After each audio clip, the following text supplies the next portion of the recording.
Welcome back to everyone. In this video I will guide you how to fix can't receive text messages on Motorola G87. Let's start the video. If you want to fix this problem, so restart device, just click and hold side power button and volume up button at the time and click on this restart icon. Again tap on this restart icon, you will see phone is restart. After restarting, enter phone pin. You will see your problem is solved.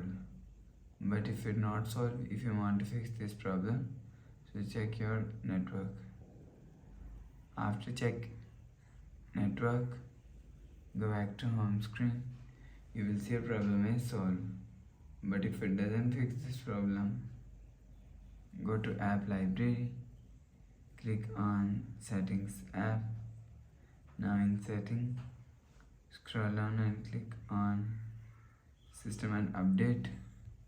You will check your software update is latest. If it not latest, update your software latest.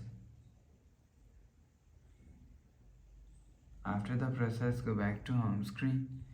You will see your problem is solved.